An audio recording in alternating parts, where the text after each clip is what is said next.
Okay, we are back. The snow stops before the pot is empty. It only snowed for about 2 hours, so I bet there's only a bit of snow out there. Shiro, I put the dishes in the sink. Oh, thanks, I'll go wash them real quick. I get up and head to the kitchen. Are you doing the dishes? Maybe I should do it. It doesn't balance out if I'm the only one getting treated. Tosaka gets up as Fujini sits down. The proposal is delightful, but I can't let a guest do the dishes. No, you'll just owe me one. Just sit there since you just ate. And Fujini, you're to go prepare the bath. Alright, I know.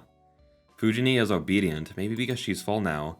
It'd be easy for me if she were always like this, but that'd be kind of boring as well. Prepare the bath. Oh, I dropped another plate.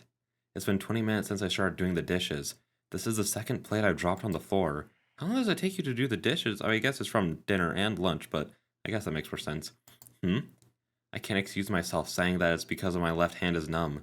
I must be lacking concentration if I'm dropping dishes because of such a small problem. Just stop picking them up with your left hand, my dude. I calmly think for a second that I should put it off until my left arm heals, but I shake off the idea. I roll up my sleeves and continue with the dishes.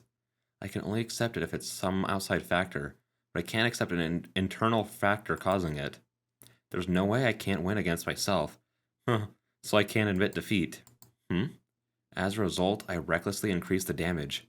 This is the third plate I've dropped. I put a towel below me after I dropped the first one, so it fortunately did not break. So it shouldn't be a problem, but... It's really awkward having Tosaka's eyes on me every time I drop a plate. Fujimaru, is Emiya always like that? I can hear Tosaka from the living room. Don't be stupid. Shiro's never broken a plate before. I bet he's nervous because you're here. Because you're his enemy. Fujini adds. Tosaka ignores her and stares at me. Wait, what did Fujini mean by you're his enemy? This is hard. Half my body is numb, so she watches me and distracts me. Whoa. Damn. I cluck my tongue and look down at the broken plate. This is the fourth one now. I knew I was going to drop it, but I couldn't move my left hand quickly enough. I slowly look behind me. She's watching me. Tosaka's observing me really closely. Then, she suddenly gets up and comes over here. Emiya, I'll do it. So you go and rest. But... Don't step on the broken plate, okay? I can figure out where to put that. I can figure out where to put what, so you can go drink some tea. Tosaka rolls up her sleeves and stands by the sink. I guess it can't be helped. It's hard to stop Tosaka when she makes up her mind, and to be honest, it's vexing, but Tosaka looks so beautiful when she's washing the dishes that I'm fascinated by her figure. Fujini is the only one in the living room when I get out of the bath. Tosaka's shoes are still at the entrance, and I bet Saber's at the dojo. It's almost 9 o'clock now.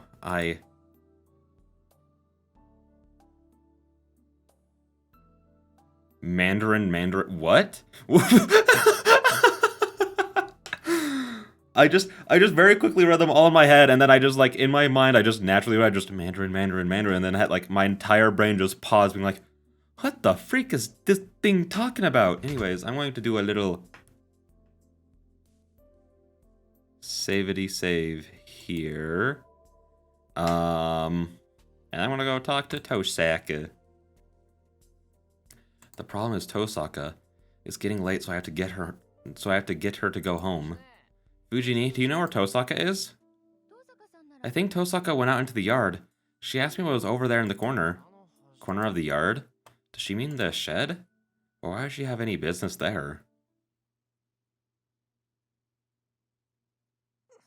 It's so cold. The winter air cools down my warm body. I can't see the stars because of the clouds, and there is snow all over the grass. Man, what's Tosaka doing out here in the cold? I go through the yard shivering. I consider buying a coat while I make my way over to the shed. Emiya? Come on, what are you doing here? It's getting late, so we don't have time to be playing around. Oh yeah, this place is certainly cold. She's suspicious. She acts so suspiciously that I'm starting to get curious. Tosaka, the door to the shed is open. That's not me. It was open when I first got here. That's strange. I thought I locked it from the outside. That's a false charge, first of all, and you can only lock the worn-out door from the inside. Yep, that's right. The door is always open, and you can only lock it from the inside. So how do you know that, Tosaka? Oh, he played her. She bites her lip. I'm beginning to understand that Tosaka is really weak against surprise attacks, coming from unexpected places.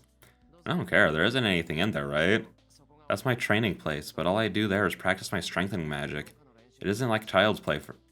Isn't it like child's play for you? I urged Tosaka to go back to the house. Then... I see. So you're not self-conscious of it, huh? Tosaka glares at me as if challenging me. Tosaka? I ready myself at the sudden change of atmosphere. Tosaka narrows her eyes after seeing my reaction. I thought so. It's natural for your magic to fail if the one making it is like that. Hold on, are you talking about the projection magic? Yeah, I'm talking about the replicas without anything inside, in the shed. I bet you don't know how ridiculous that is. You have no process or simplification. You're ridiculous in every way. Trying to use projection magic as an extension of strengthening magic. Well, I'm sorry? But I don't intend for you to succeed since the projection... But I don't intend for it to succeed, since the projection magic is only a practice for the strengthening magic. It's the only way for me to confirm my basics. I'm telling you that's the ridiculous part. You're using projection to confirm your basics? Try telling that to a Magus other than me. They'll put you in a formalin along with your brain. I gulp. Tosaka sounds serious, and there's no humor in her voice at all.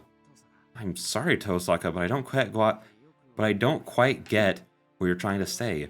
Were you trying to tell me to practice more? That's obvious. All you do is keep training. But yeah, if we want to make you stronger, you might become useful if we can change your process just a bit. Where did that anger go? Tosaka starts to ponder seriously. Change the process? You mean my strengthening magic? What were you listening to? What were you listening to, you thickhead? It's the projection magic. We can't count on strengthening magic done by an amateur, but the projection magic is different. You are able to temporarily project Archer's swords, so you'll immediately be a force if you can do that again. Tosaka, that's plausible, but yesterday was just luck. I won't be able to do it again if you tell me to. That's why you're an amateur. If you're able to do it by chance or by will, you should be able to do it any time. First of all, that wasn't luck at all. Magi that work on the outside world like me have a law of magic that we can't use. But you're getting all the required materials from within you, so there shouldn't be any magic that's impossible for you. Getting it from the inside? Isn't that natural? Magical energy is made from the magic circuit within you, so it's all coming from within you. Jeez, I guess it can't be helped since you taught yourself, but this is pretty bad. Projection doesn't even need it to be Projection doesn't even need to be mentioned, but I guess I just have to teach you from scratch about everything else as well. Tosaka sighs. I know I'm an amateur, but it pisses me off if Tosaka says so. That's none of your business. I've been able to do just fine by myself. Sure, kid. So I should be fine by myself in the future. But what are we gonna do about the meeting? It's getting late, so we can't waste time forever. Huh? What time is it? It's 9 right now. It's not a time a girl should be walking about. Oh, that's still early. Well, let's finish the meeting quickly if you say so. Tosaka nods and heads back to the house. Why is it still early? For a girl going outside at 9 o'clock is like midnight. But she still said it's early. It's Tosaka, not self-conscious about that Is Tosaka not self-conscious that she's a girl? Okay, Shiro. No, let's stop that scary thought. I shake my head and erase the ominous thought. Come on, Tosaka calls to me. I run to the porch. We get away from Fujini, who's in the living room, and continue the meeting out on the porch. I expected it not to finish so easily because we've talked so much since noon, but... It's impossible to challenge the Rito Temple at this moment. The only thing we can do is set up some sort of trap to lure Caster out. Tosaka concludes. Well, you're right, but... The problem is the trap. Well, I have 2 or 3 possible ideas, so you can stand by for now. In the worst case, I'll have you and Saber be the bait. After saying something dangerous, Tosaka opens the sliding door. The cold air comes in. Maybe this porch is special, as it's only a bit chilly. It's just like that night 5 years ago. This porch is warm enough to be able to sit down and watch the moon even during winter time. It's a good boundary field. I feel some human emotion, unlike the one at my place. Tosaka murmurs while sitting at the porch, staring into the yard. Do you want to sit here with me? I just want to talk.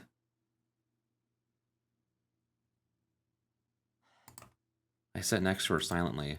She says she wants to talk, but she doesn't say anything.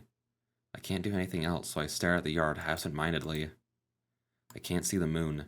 My breath is white, probably because it snowed earlier. When I look to my side, Tosaka is staring at the yard with white breath as well.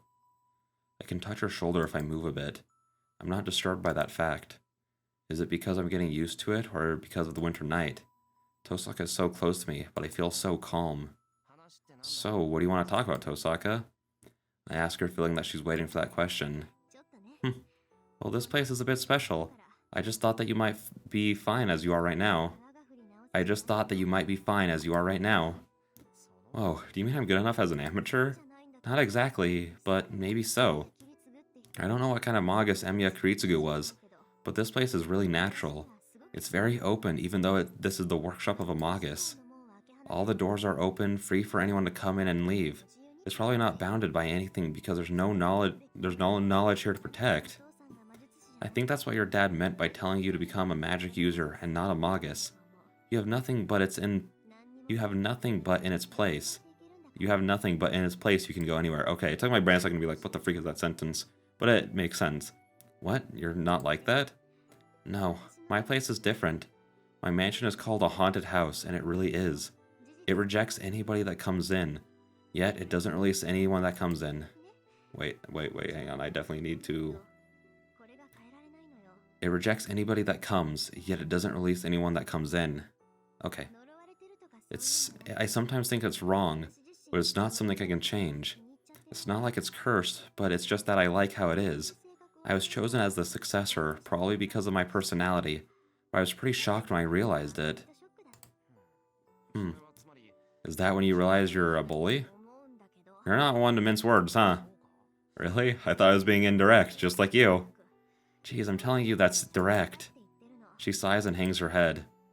Her sigh is white and slowly melts into the cold night. Seeing her face makes me remember. The Red School. Tosaka didn't say anything when she saw the unconscious students. In spite of her shaking knees, she bit her lip and acted firm as usual. I realized at that time that she might be killing her true self by acting like a perfect Magus. Was it hard for you, Tosaka? I get uneasy, so I ask. You mean the training? Sorry, but I never thought it was hard. I was able to do most things without a problem, and I was never discouraged because I couldn't do something. And it was fun for me to learn new things, I told you, right? I was born with this personality, so there's no need for you to worry. She simply says so. There's no bluff or lie in her statement, and Tosaka is smiling. I see. Then what about school? If you're going to live as a Magus, isn't it meaningless to go to school? It's not meaningless, but it is straying from my path. But it's not pointless. Being a student is fun. I'm up for anything fun. It's a duty to succeed in my dad, but I wouldn't do it if it wasn't fun. I became a master because I wanted to test my powers, and I'm cooperating with you because you're funny. Ignoring the comment that I'm funny, my worries disappear. A family of Magi. I thought Tosaka was carrying a dark shadow because she's bound by a heavy history and bloodline, but that was just my prejudice. The Tosaka family is not a burden on her, and she's done what she wanted up to now. I see. I'm glad you're having fun. Thanks. So I'm sure you're having fun too if you're saying that, right? You wouldn't be able to continue training unless that was the case. Tosaka says so, as if it's natural. But, I can't nod back. Hey, why are you silent? Your dad didn't force you, right? But you continued training in spite of that, so that must mean it was fun. Well, no, his process sucks. It's awful. I could not see a single human being getting anything fun out of that. Well, I don't think I ever considered it fun. For Emiya Shiro, magic has always been a life-threatening trial. I know I don't have the aptitude, but I clung on to it, wanting to be like Kiritsugu. For my first year, I trained all the time except for sleeping and eating. I honed my sensitivity, facing death every night. I just repeated it for 8 years. I didn't think it was tough, but I didn't think it was fun. Wait, answer me, Emiya. I might have severely misunderstood you. Tosaka glares at me seriously. Crap, I have to answer her if she makes a face like that. Yeah, I never thought training in magic was fun. I never considered magic or training to be fun. But I was glad to have people around me to be happy. I thought I could be of help to someone if I studied magic. I wanted to be a superhero, like Kiritsugu. I learned magic for that reason. Well, that's my reason. Then what? You didn't learn magic for your own good? Huh? Wait, isn't this for my sake? I'm glad to be of help to someone. Hey now, you may be glad, but you're not having fun. Look, I'm talking about what's fun for you. I'm asking you if there's anything you consider fun. Tosaka roars. Even if she says so, I can't answer what I don't know. I can't think of anything that's fun for me, and most of all, I'm not qualified to have such a wish. That makes me mad. In short, you're just caring for others and not caring for your own self? She suddenly stands up and points at me. Huh? Wait, Tosaka, your finger! Your finger, no, your nails is touching my nose. Shut up, don't talk back to me. Jeez, I always thought you two were alike, but I didn't think you guys were this similar. Rejecting my protest, Tosaka closes in on me even more. Hold on, calm down, Tosaka. Why are you so mad? I'm angry because you can't tell. Jeez, why did nobody tell you? She shakes her fist. I'll have to stay silent for now. I'll stay quiet until Tosaka's anger goes away. So, after venting for a while... Fine, I've decided. I'll make you admit defeat tomorrow. She says so as if smacking me with a glove. That's disturbing. Are we going to continue that fight? That fight, of course, was when she chased me around the school. I was cornered and had to surrender, but the match wasn't settled because of Ryder's interruption. Yep, you better be ready. I'll smack you a good one. Tosaka psychs herself up before walking off into the living room. I don't know what's going to happen, so I should be ready for anything. Alright, and we're going to end it there. And I'm excited for the next one. So I will see you guys there. Bye-bye.